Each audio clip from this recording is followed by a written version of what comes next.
Welcome to You Asked, I Answered. This is a brand new weekly series on the podcast where I take your real questions about mindset, relationships, and parenting, and I give it to you straight. Some of these questions were sent in.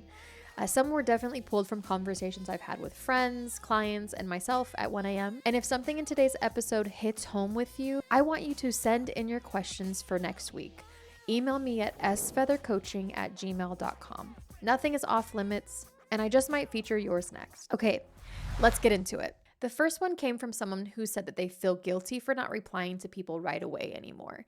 They're wondering if they're being cold or just protecting their peace. Is it toxic or am I just tired? Let's talk about the difference between self-preservation and shutting people out. All right, let me answer this from personal experience because I've been that tired girl. If you're feeling drained and the thought of replying to someone's text makes you want to throw your phone across the room and go live in a cave, that's not toxic. That's called being a human who's reached their limit. It's not your job to be available to somebody 24/7 like you're running a damn hotline. If your phone starts feeling like a leash, yeah, it's okay to unplug. You don't owe anyone instant access to your energy. Now, if this is somebody that you're super close with, like a ride or die that you talk to daily, it might be worth saying, hey, I'm kind of crawling through life this week. It's not me, it's you type of thing, you know? I just need a little bit of space to refill my cup. That kind of heads up can prevent a lot of weird tension. Honestly, let's be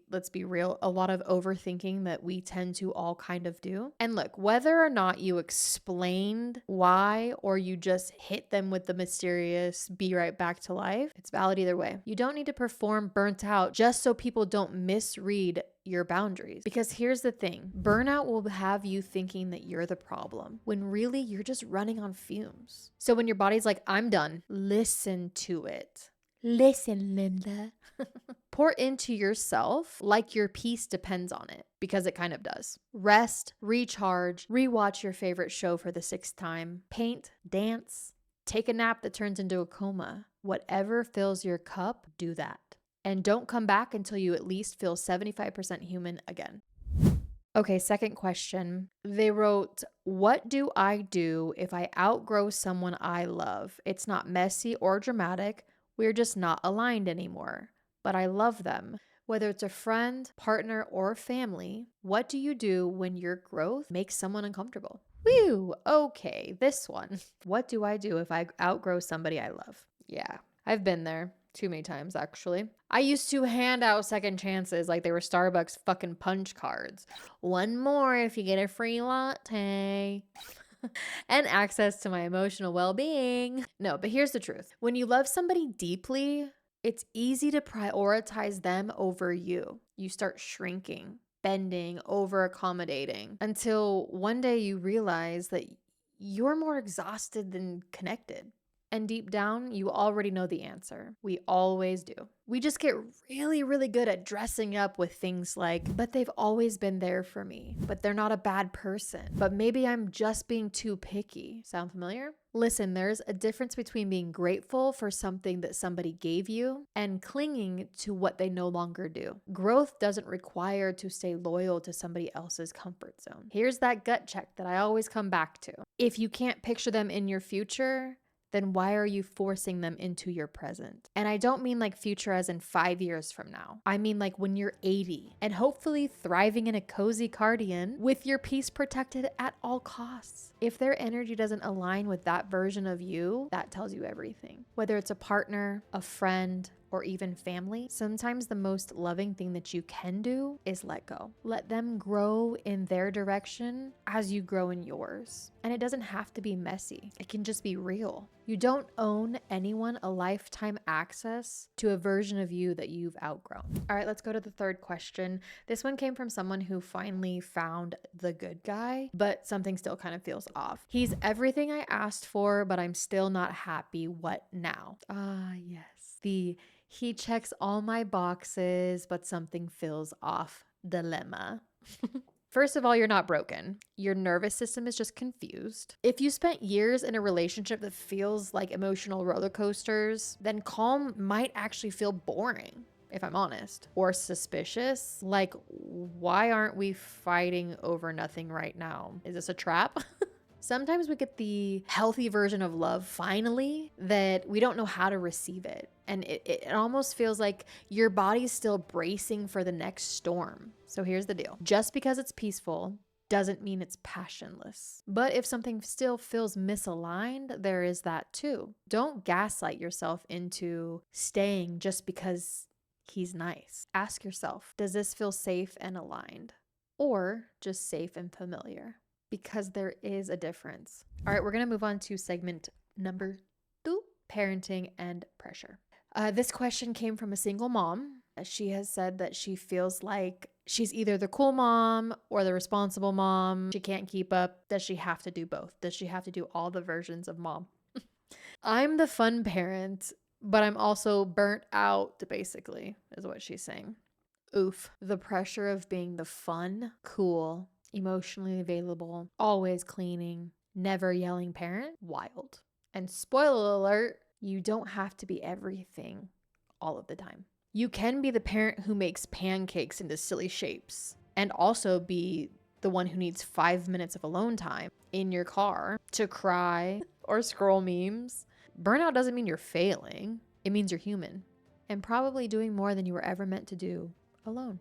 I'll say this. I have 2 kids who are significantly far apart in age. My son is 18, my daughter is 11, boy, girl. Totally different personalities, different stages, different communication styles. Trying to be everything for both of them all at once, it's hard. It's really hard. And sometimes I get it wrong. But here's what I've learned. You're going to make mistakes, and that's okay. As long as you're actively trying, being present, being emotionally available, giving your best effort, that's what matters. And your effort is going to look different every day. One day, your effort might be 10% of your 100% days, and that's okay. Be honest, be transparent. If you mess up, own it. Apologize the same way you expect them to apologize. That's how we learn love, responsibility, and emotional maturity. You don't have to be perfect, I promise. You just have to be real, and honestly, that's more than enough. All right, number 5. This person wrote in, how do I stop yelling when I'm overstimulated AF?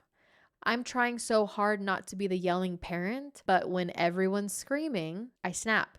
And I hate myself for it. First of all, if you've ever whispered, shut up, through gritted teeth while everyone in your house is screaming at once, welcome. You're not alone. We all want to be like the really calm, regulated, gentle parenting version of ourselves. But when you're running on 2 hours of sleep, your kids just spilt something sticky for the 3rd time, and your brain is buzzing like a mosquito, sometimes, yeah, you snap. Overstimulation is real and it stacks quick. Noise, mess, questions, emotions, they're all hitting your nervous system like dodgeballs in middle school and PE. I would also like to add what I said in the last question. Your best days aren't always going to look the same. Some days you might be operating at 10% of what you usually consider to be your best. And you have to give yourself more grace in these moments. You're human, you have emotions, and your kids do too. But here's the thing. We're teaching them how to handle their emotions by how we handle ours. If we communicate by yelling, they're going to pick up on that. That becomes their default as well. Kids come with big, messy, unfiltered feelings, just like adults do. The only difference is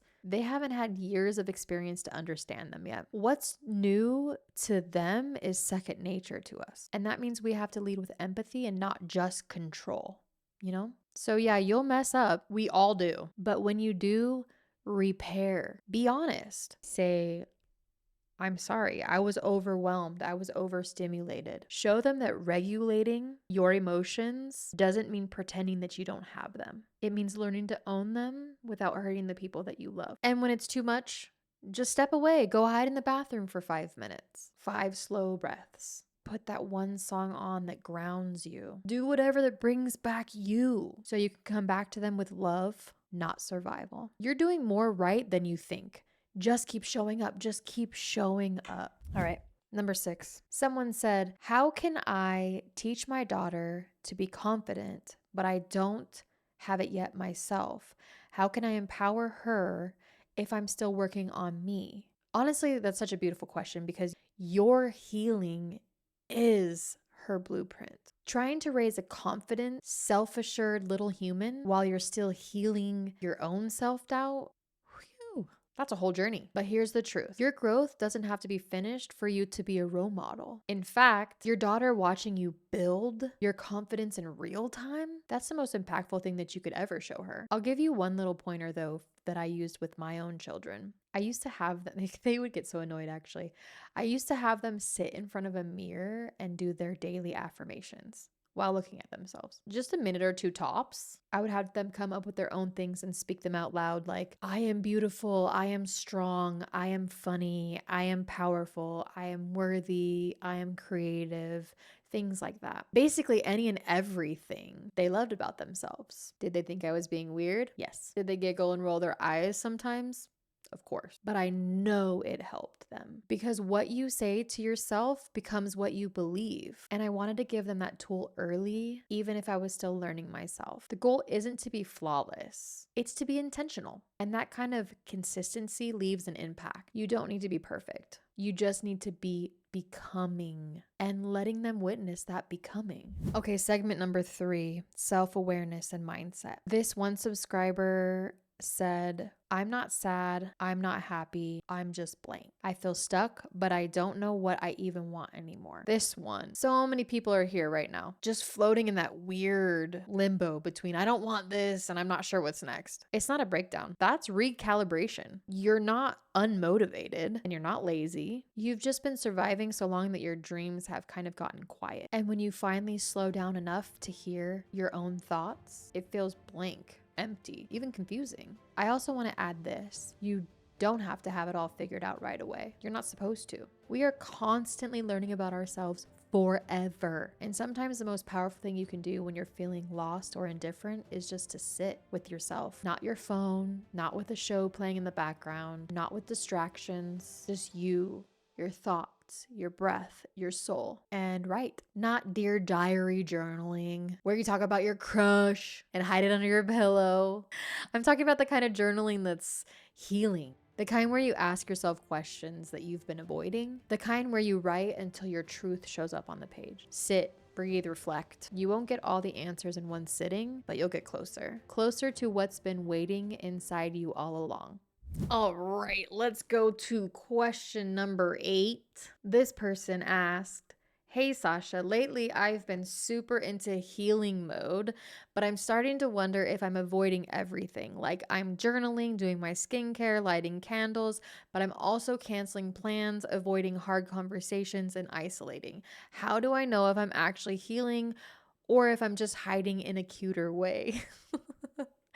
This one right here is tough. It's tough, but honestly, both can be true at the same time. You might be healing in a very real, intentional way and still not have the mental capacity to be out partying, hitting up family events, or entertaining surface level conversations. That I understand fully, completely. And that doesn't mean that you're avoiding, it just means that you're honoring your limits, so to speak. But here's the key again, communication. If someone matters to you, let them know. Say, hey, I'm going through it. I still love you. I just don't have the energy right now. You know, that kind of honesty can hold space without burning bridges. Healing is messy. Not always cute. Some days you're glowing. Some days you're crying on the bathroom floor wondering why you started this journey in the first place. And that's normal. I truly believe that on the days that you feel off, when everything feels heavy and disappointing, you feel disconnected, you've got to pour into yourself. Do what grounds you. Do what makes you feel alive, even if it's small. Whatever makes you tick, whatever brings you back to you. Do more of that when the days feel wrong. And when the days feel right, show up, love hard, give fully, because that's healing too. You're not doing it wrong, you're doing it real. Fuck yeah. I love it. Okay, this person says, the second something goes good, I start waiting for it to fall apart. Why do I always doubt myself when things finally go right? You finally catch a break. I get this so much. Something goes right, and instead of leaning into it, you brace for impact. I get it. This is your brain. This is your brain, and it can't help but whisper, careful, it won't last. Fuck, do I understand that fully. It's crazy how much I understand that. I will say this. This is a very hard truth that I have recently really tried to understand. Where your mind goes, energy flows. If you're constantly waiting for the other shoe to drop, you're unconsciously creating a climate where it does. That's not just mindset, that's energy. The law of attraction doing what it does best. When you focus on fear, you invite that shit in. When you expect collapse, you manifest cracks. When you shift your mindset towards peace,